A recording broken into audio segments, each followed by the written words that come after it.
오늘 같이 보실 말씀 창세기 1장 1절에서부터 5절까지의 말씀입니다. 같이 찾으셔서 한 목소리로 1절부터 5절까지 우리 같이 읽겠습니다. 있습니다. 태초에 하나님이 천지를 창조하시니라. 땅이 혼돈하고 공허하며 흑암이 깊음 위에 있고 하나님의 영은 수면 위에 운행하시니라. 하나님이 이르시되 빛이 있으라 하시니 빛이 있었고 빛이 하나님이 보시기에 좋았더라. 하나님이 빛과 어둠을 나누사 하나님이 빛을 낮이라 부르시고 어둠을 밤이라 부르시니라. 저녁이 되고 아침이 되니 이는 첫째 날이니라. 아멘. 창세기 베레시트의 마음 7번째 시간입니다. 창세기를 읽기 시작을 하면서 일반적으로 그냥 느끼게 되는 하나님이 천지를 창조하셨구나 라고 생각하는 것은 절대 잘못된 것이 아닙니다. 그러니까 창세기를 기록한 모세도 분명히 그런 의도를 갖고 썼을 것이기 때문이에요. 모세가 천지 창조의 그 순간을 직접 자기 눈으로 목격하고 쓴 것이 아니라 디모데후서 3장 16절 그 말씀처럼 성경은 하나님의 감동으로 쓰여졌다. 그러니까 거기서 나오는 그 데오프뉴스토스라는 단어는 하나님의 마음이 이렇게 넘겨진 그런 상태를 의미하는 겁니다. 그 하나님과 한 마음이 되어 기록한 것들이기 때문에 예수님께서 이 땅에 오셔서 그 하늘나라를 알려주시려고 하는 그 천국 복음들이 다 그랬듯이 실제일 수 있는 그 리얼리티일 수 있는 일을 말씀하시고 그것을 기록하셔서 정말 진짜 설명하시려는 그 하나님의 나라와 거기에 포함될 수 있는 사람들의 이야기를 그려내셨잖아요. 그걸 알려주셨잖아요. 그러니까 예를 들면 예수님께서 우리가 잘 아는 그 씨 뿌리는 그 비유를 통해서 뭘 말씀하시려고 했다 그랬어요? 천국 복음. 그러니까 하나님 나라의 그 비밀스러운 소식을 알려주시려고 했다 그랬잖아요.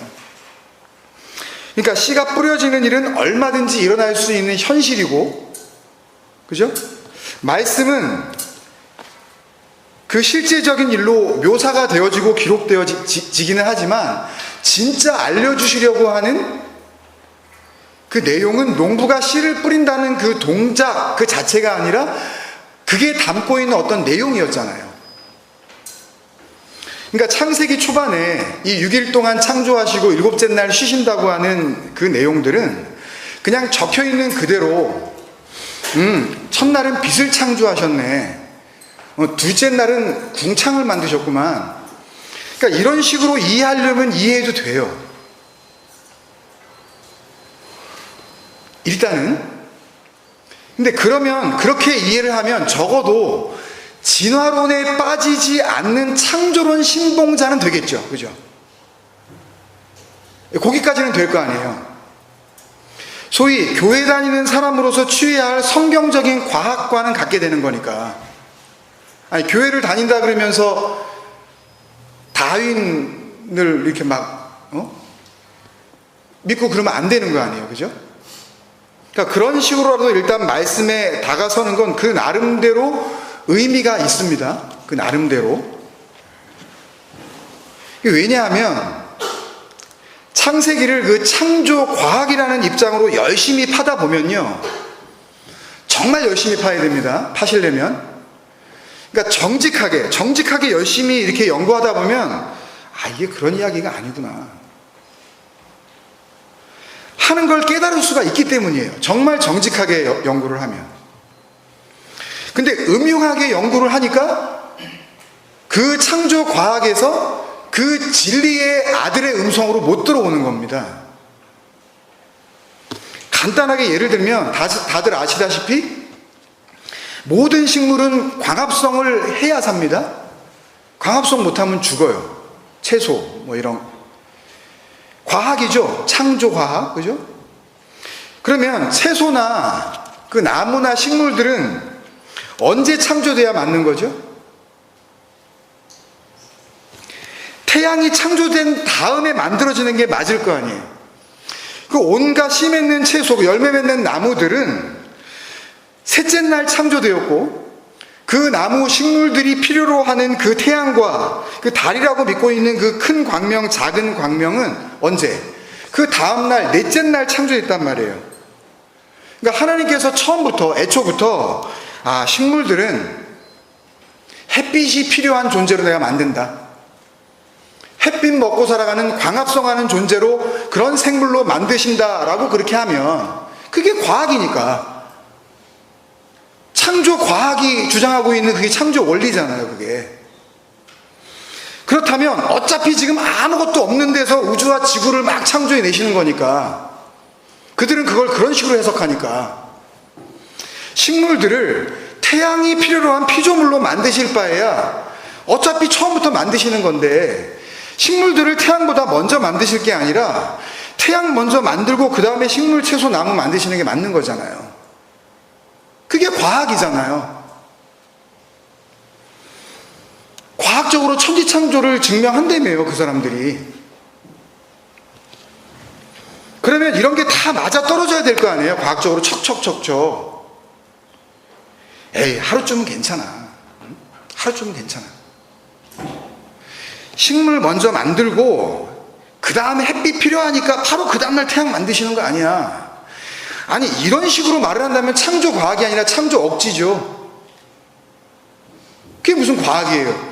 안 맞으면 그냥 은혜를 이야기하고 맞으면 그 과학이라고 갖다 붙이고, 어쩔 때는 과학적으로 맞아 떨어진다 그랬다가 어쩔 때는 하나님의 능력으로 버틸 수 있는 거라 그러면 그게 무슨 과학이냐고요. 어거지지. 그러니까 할 게 없으니까, 할 말들이 없으니까 일반 성도들은 잘 알 수도 없는 그 유대교 신비주의자들이 AD 1세기경 이후에 막 이렇게 막 심취했었던 성경 해석 방법 중에 하나였던 카발라 게마트리아라는 게 있습니다. 점성술, 마술하는 사람들이 이렇게 배워서 쓰는 그런 거였어요. 숫자 가지고 막 이렇게 계산을 해가지고 나중에 요한계시록에 나오는 666이라는 것도 네로 황제였네 막 이렇게 갖다 맞추는 그런 방법들이 있습니다. 그거 다 설명드리려고 그러면 너무 많은 시간이 걸리니까 그런 걸 가지고 나와서 창세기 1장 1절을 해석해 준다 그러고 쓸데없는 거에 복음을 들어야 할 그 성도들의 귀한 시간과 그 마음을 낭비하게 만들고 있는 거예요. 인터넷에다 올려놓고 쓸데없이 그거 듣게 만들고. 예수님은 분명히, 성경은 창세기도 포함되겠죠, 그리스도이신 그 구원자이신 예수를 설명하고 있는 거라고 말씀하셨는데 삼각형이 어쩌고 2701이 어쩌고 다윗의 별 그 숫자값이 어쩌고 하면서 헬라 철학, 거기서 그 철학의 뿌리를 두고 있는 그 수비야 게마트리아를 가르치고 다니더라고요. 이 창조과학을 갖다 설명하고 다닌다는 그 인간들이. 다윗별은요, 여러분, 이스라엘 그 국기에 들어가 있죠. 그 국기에 들어가 있는 그 다윗별, 그 삼각형 두 개 역으로 이렇게 해놓은 거, 그 별 모양 그거는요, 무슨 뜻이냐 하면 아직도 오지 않은 그 메시아 그리스도를 기다리고 있는 정통 유대주의의 상징이란 말이에요. 예수를 그리스도로 인정하지 않는. 근데 그거를 창조과학이랍시고 그걸 몇 시간씩 설명하고 있는데 그걸 듣고들 앉아 있어요. 자기가 할 말이 없으니까 그런 사람들 끌어다가 성도들이 귀한 시간 낭비하게 만들고, 교회 소중한 헌금을 갖다가 그런 사람들 주머니나 채우게 만들고 앉아가지고 그렇게 하고 앉아있냐고요. 여러분, 그러니까요, 내가 그리스도와 함께 십자가에 못 박혔나니라는 그 간단한 한 구절의 그 의미를 모르면서 그냥 그 문자적인 의미로만 알고 자기가 공부한 그 과학적인 사고방식에서 자신만만해하는 그 능력을 가지고 성경과 하나님과 영생을 파헤칠 수 있다고 하는 거는요, 과학으로도 구원이 가능하다고 얘기하는 거하고 다를 바가 없는 겁니다. 그리스도 없어도 과학으로 내가 이거 증명해 줄게. 응? 당연히 창세기가 창조과학 같은 걸 이야기하는 것도 아니지만 적어도 창세기에 그 하나님이 천지를 창조하신 물질적 의미의 그 창조자라고 생각하는 건 다소나마 희망적인 요소가 있는 거니까 무조건 잘못했다라고 할 수는 없는 거 아니냐는 말씀이에요. 거기까지는 희망이 있다고요. 거기까지는. 그러나 그렇게 과학적인 태도로 말씀에 접근했다 하더라도 과학과 수학 그런 것들로 다 해결할 수 없는 대목들이 나오면 그때는 자기들이 고집했었던 그 인간적인 방법을 깨끗이 포기할 줄 아는 예수님이 너희들이 나를 따라오려면은 일단 뭐 하라고요? 자기 부인하라고 했었던 그 첫걸음의 그 걸음마, 그 첫발이 뭔지 그것을 갖다가 알았어야 된다는 이야기이죠. 그런 의미에서 보면 성경을 과학으로 깔끔하게 증명해 보일 수 있다고 자신만만해하는 그 사람들이나 그런 방법은 모르지만 성경을 살아계신 하나님의 말씀으로 무조건 믿는다고 하는 보편적인 신자들이나 사실은 모두가 무심코 넘어가는 부분이 있는데 그게 바로 우리말로 해석이 된 세 글자 하나님이라는 존재입니다. 인간과 지구와 우주가 우연 발생이라는 그 빅뱅 이론과 진화론의 산물이 아니고 하나님이라고 부르는 어떤 초월적 존재에 의하여서 무에서 유로 창조된 것들이라고 믿는다면 정말 궁금해야 할 게 뭐겠어요, 여러분? 정말 알려고 해야 되는 게 뭐겠냐고요? 정말 연구해야 할 것은 자기도 피조물인 주제에 피조물이 무슨 피조물을 연구하면서 그 피조물을 만드신 그분을 생각을 하냐고요. 그게 아니라 정말 그것들을 만드신 그 하나님이 누구냐에 대한 그 궁금함으로 말씀 앞에 다가섰어야 된다는 이야기죠. 결론적으로 말씀을 드리면 멀리 볼 것도 없이 지금 이렇게 멀쩡히 살아 숨쉬고 있는 여러분 각자 자신을 보면서 이런 나를 지으신 당신은 누구십니까? 라는 쪽으로 갔어야 된다는 이야기이죠. 단백질이라고 부르는 이 살덩어리가 어떻게 이렇게 말을 하고 어떻게 그걸 듣고 그것을 생각을 하고 또 좋아하고 싫어하고 이렇게 반응을 할 수 있는 건지 이게 단백질 덩어리들 아니에요. 이게 어떻게 이럴 수 있는 건지 왜 이런 나를 이렇게 만드셨는지 그렇게 하신 당신은 누구십니까가 더 중요한 거지 만들어진 그것들이 얼마나 정교하게 잘 만들었는지에만 감탄하고 앉아있으면 새로 나온 핸드폰 갖고서 좋아하는 애들하고 다를 바가 뭐가 있겠냐고요. 오늘 읽은 본문만 해도 그렇잖아요. 하늘과 땅이 창조되고 빛이 만들어지고 낮과 밤이 구별되어지는 창조 이야기가 이어지지만 1절부터 5절까지 각 절마다 한 번도 빠지지 않고 나오는 단어가 있으니 이게 뭐예요? 하나님이잖아요. 그러면 이건 뭐냐고요 도대체 이 하나님은. 그러니까 하늘도 중요하고요. 창조되었다는 온전한 창조의 그 피조물이라는 그 하늘들도 중요하고 땅도 중요하고 빛이 먼지 아는 것도 중요하지만 그러면서도 우리의 눈은 그런 것들을 있게 하신 그 하나님을 놓쳐서는 안 된다는 말씀입니다. 왜요? 그 하나님이 여러분을 만드셨대고 그걸 믿으신다며요. 또 그 하나님이 나를 뭔 잘못을 내가 그렇게 크게 했는지 모르지만 나를 또 구원하신다고 그리고 그렇게 구원하셔서 잠깐 살고 마는 것이 아니라 영원한 생명으로 인도하신다니까 나랑 같이 영원히 사신다니까 거기는 그런 곳이라니까요 여러분. 그분이 계신 곳이에요. 그럼 그분을 알아야 될 거 아니에요. 알고 싶으시냐고요 정말. 창세기 1장에만 그 하나님이라는 호칭이 26번 나와요. 구약성경 전체에 우리말 하나님으로 번역된 히브리어 보통명사 엘로힘이라는 단어가 2245번 등장을 합니다. 그냥 하나님 우리말로 기록된 신구약성경 전체에 나오는 횟수는 번역본마다 약간의 차이는 있지만 우리가 보는 지금 개역개정 성경을 기준으로 하면 3597번이나 나와요. 신구약 성경 전체 장수가 1180장이니까 거의 매장마다 우리는 한 서너 번씩은 만나야 되는 그런 이름이죠. 거기다가 교회 다니는 모든 한국 사람들은 뭘 믿는다 그래요? 하나님 믿는다 그러죠. 엘로힘 믿는다 그러지 않는단 말이에요. 아무리 큰 교회 가가지고 한번 물어보세요. 길을 막고 누구한테 예배하고 왔냐고. 하나님한테 예배하고 왔다. 그래서 십자가가 교회의 상징이 되어버렸다면 하나님은 기독교인들의 모든 것이에요. 그죠? 하나님 빠진 교회가 있나요? 있을 수 있나요? 하나님 빠진 설교가 있을 수가 있나요? 하나님 빠진 여러분의 구원이 있을 수가 있냐고요. 하나님 빠진 그 믿음이 그렇게 중요하다 그러는데 뭘 믿냐고 그러면 다 하나님 믿는다 그러잖아요. 그러면 이전의 설교 십자가인가 기둥인가를 통해서 십자가라는 우리말 번역과 그 십자가의 모양 자체가 왜곡시키고 있는 성경의 원래 내용에 대해서 우리가 진지하게 살펴본 것처럼 하나님이라는 호칭도 정말 괜찮은 건지 이거, 그리고 어떤 근거로 엘로힘이라고 써있는 그 원문의 이름을 하나님이라고 번역하게 된 건지 누구 마음대로, 그리고 창조자의 이름으로 등장하고 있는 그 엘로힘의 의미는 무엇인지 우리는 알아야 되지 않겠습니까, 여러분? 몰라도 돼요? 나는 그런 거 상관없고 그냥 이런 식으로 믿다 그냥 갈 겁니까?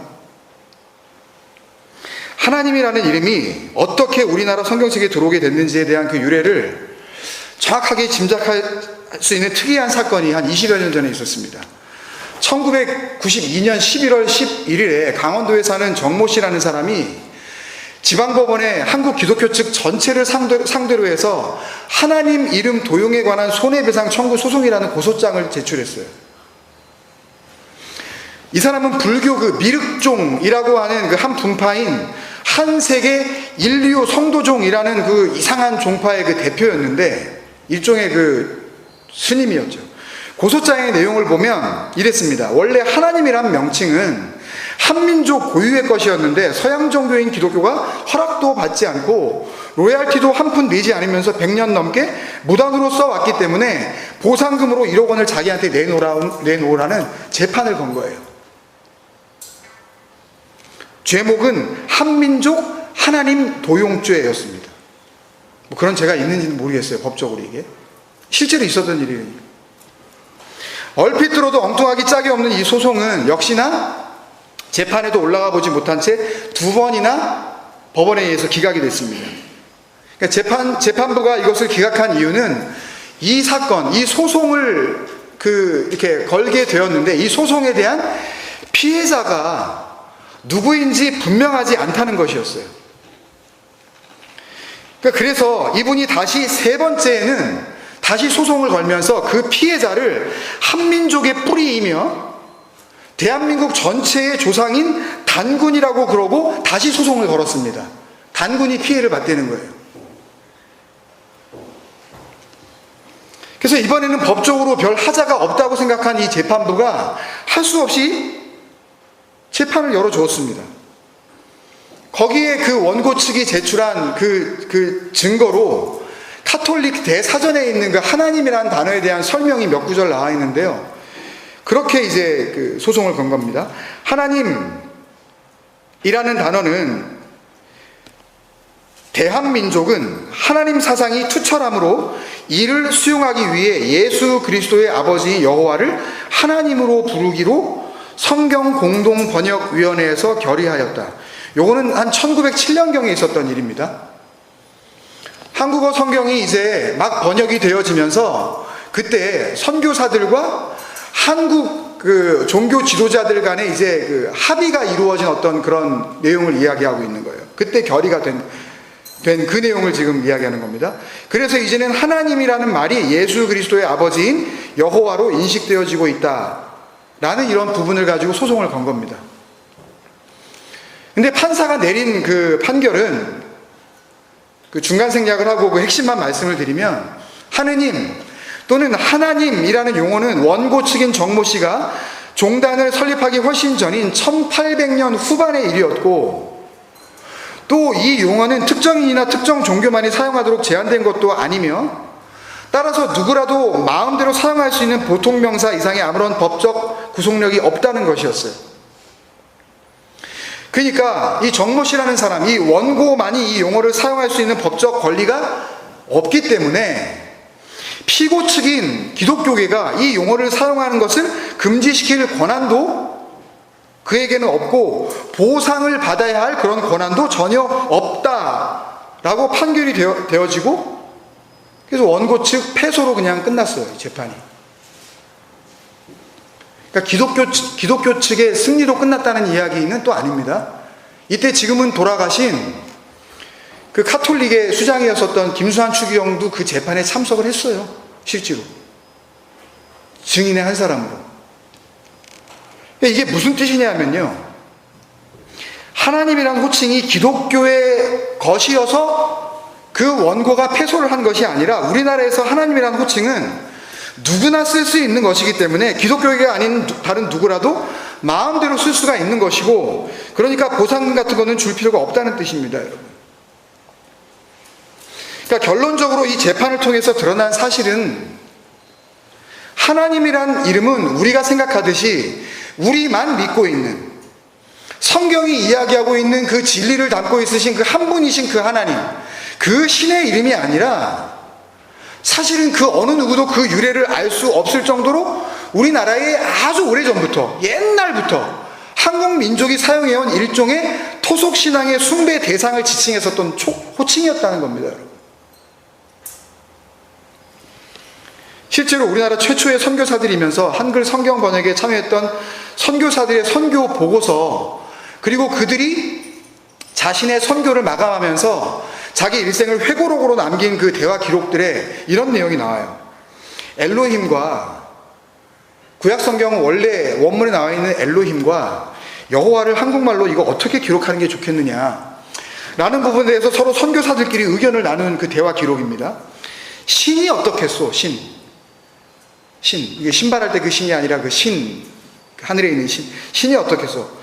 다른 선교사가 좀 막연하지 않나요? 절대자 야훼가 지닌 유일신 개념이 담겨야지요. 그러면 중국어 성경에서 한 것처럼 상제, 천주가 좋을 듯하오. 내 생각엔 그보다는 조선인들이 모시는 하늘의 존칭을 붙이면 어떻겠소? 하늘님. 종교적인 심성이 깊은 조선인들은 우상이 아닌 무형의 하늘을 떠받드니까요. 그거 좋겠네요. 전능하신 하늘님. 유교, 불교, 도교를 믿던 사람들에게도 거부감이 덜 하겠어요. 뭐 하겠다는 거예요? 유교, 불교, 도교에 있는 사람 편안하게 이쪽으로 끌어들이겠다는 겁니다. 이런 식으로 원문에 나와 있는 구약의 엘로힘, 신약에 있는 우리가 잘 아는 그 호데우스를 우리나라 역사, 그 문화의 실정에 맞는 토속적 신앙의 테두리 안에서 번역을 시도한 거죠. 그렇게 자리를 잡은 겁니다. 이 부분에 대해서 마지막으로 한 가지만 덧붙여서 말씀을 드리면, 그 선교사들 가운데 한 분이 쓴 자기 일생을 마감하는 선교 보고서의 한 내용이에요. 미국으로 돌아간 후에 쓴 그 회고록에 이런 내용이 나옵니다. 나는 조선 민족에 대하여 정말 큰 죄악을 저질렀다. 우리는 엘로힘 여호와를 마치 그들이 믿어오던 신인 하나님인 양 둔갑시켜 속여서 전도를 한 것이다. 그들은 내가 전한 엘로힘과 그들이 믿던 하나님을 구분하지 못한 채 그렇게 성경을 믿기 시작하였다. 나는 정말 큰 잘못을 저질렀다. 여러분, 조선시대 14대 왕이었었던 선조 임금이 있습니다. 임진왜란을 겪었던 그 왕. 그때 유명한 시인이었던 한 1500년대 일이죠. 그 유명한 시인으로서 박인로라는 시인이 지은 태평사라는 시에 보면 이런 구절이 한 구절 나옵니다. 때때로 머리를 들어 북쪽 임금이 계신 곳을 바라보고 남모르는 눈물을 하늘 한쪽에 떨어뜨리는도다. 일생에 품은 뜻을 비옵니다. 하나님이시여. 그대로 이렇게 기록이 되어 있어요. 지금부터 500년도 더 전에 천주교, 기독교 성경이 우리 땅에 들어오기도 전에 훨씬 전부터 불려졌었던 한반도의 오래된 토착신앙에 알 수 없는 어떤 신의 이름이에요. 하늘을 보면서 소원을 빌고 하늘을 보면서 그 이름을 부른 겁니다. 그렇게 수백 년, 아니 어쩌면 몇천 년 전부터 불려졌을지도 모르는 그 하나님이라는 호칭, 그리고 100여 년 전부터 엘로힘을 밀어제치고 정통 기독교 신앙의 대명사로 여겨져 왔었던 하나님. 그래서 믿음이 조금 좋은 사람들은 애국가를 부를 때에도 하느님이 보호하사 그 구절에 이르렀을 때 나는 하나님이라 그럴 거야. 그러면서 하나님이 보호하사라고 고집을 하죠. 하느님이 보호하사 틀린 거라고. 그 하나님이 보호하사라고 부르는 게 맞다고 생각하는 그 모든 기독교인들 앞에 여러분들을 포함을 해서 제가 이제부터 하나님이 아니고 엘로힘이라고 불러야 된다고 하면 뭐라 그럴까요? 참 해도 해도 너무한다고 진짜. 이제는 아예 기독교 신앙 자체를 근본적으로 무시하려고 드는 거냐.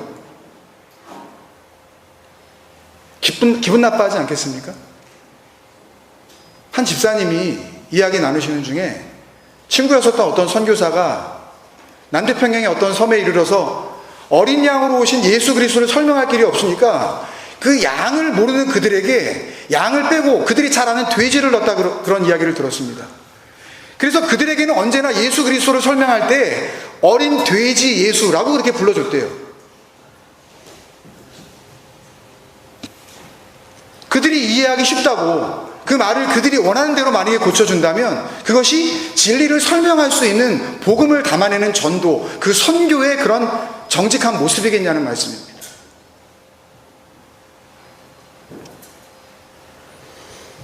하나님이 아니고 엘로힘이라고 부르면 그 말을 듣겠습니까, 여러분? 아니, 다른 사람은 제쳐놓고 제 자신부터라도 당장 하나님이라는 호칭을 빼고 설교를 해야 된다든지 하나님이라는 이름을 빼고 기도를 해야 된다라고 한다면 정말 난감하기 짝이 없습니다. 바꾸자는 얘기가 아니에요, 여러분. 아니, 바꿀 수도 없습니다. 그러나 정말 성경이 나에게 주신, 나를 지으신 그 영혼을 위한 그분의 메시지가 맞다고 여러분들이 정말 믿는다면 정말 궁금해야 할 것을 궁금해할 줄 아는 절대적 가난한 심령이 되어져서 스타우로스가 왜 십자가로 둔갑한 건지 알고는 믿어야 될 거 아닙니까, 여러분? 엘로힘 여호와가 왜 하나님이 된 건지 그 진실과 진리를 갈급해하면서 말씀 앞에 서야 되지 않겠냐는 말씀이에요. 적어도 여러분들이 그 진리의 부르심을 받은 에클레시아가 맞다면 모세가 그랬던 것 같아요. 그 갈급한 심령으로 당신 이름 알려달라고, 당신의 진짜 그 영광을 나에게 보여달라고 그렇게 갈급해 했었던 것 같아요. 그랬을 때 하나님께서 그 영광, 자기의 이름이 뭔지 알려주셨던 장면이 몇 군데 나오는데 그 중에 한 군데 말씀을 같이 읽고 말씀을 정리하도록 하겠습니다. 출애굽기 33장 19절 말씀이에요. 출애굽기 33장 19절 같이 찾아서 읽겠습니다. 18절에서는 모세가 하나님의 영광을 보여달라고 합니다.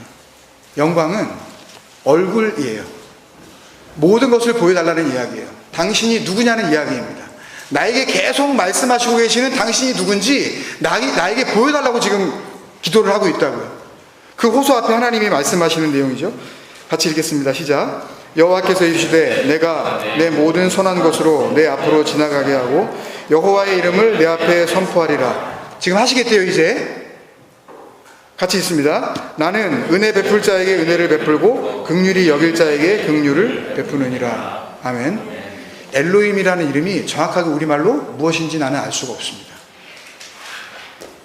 물론 해석할 수는 있습니다. 그렇지만 하나님이 말씀하십니다. 그 지으신 이의 이름은 은혜 베풀 자에게는 은혜를 베풀고 긍휼히 여길 자에게는 긍휼을 베푸시는 자. 그게 엘로힘, 여호와, 하나님이 담고 있어야 할 그 진리의 내용이라는 것을 우리가 기억할 때에 엘로힘이면 어떻고 하나님이면 어떻습니까? 하느님이면 어떻고 야훼면 어떻습니까? 여호와면 어떻고 주님이면 어떻습니까? 그 이름 안에 담겨져 있는 그 복음을 알고 그 하나님을 소망하며 살아갈 때 우리 안에 그 진리가 능력으로 임하게 될 줄로 믿습니다.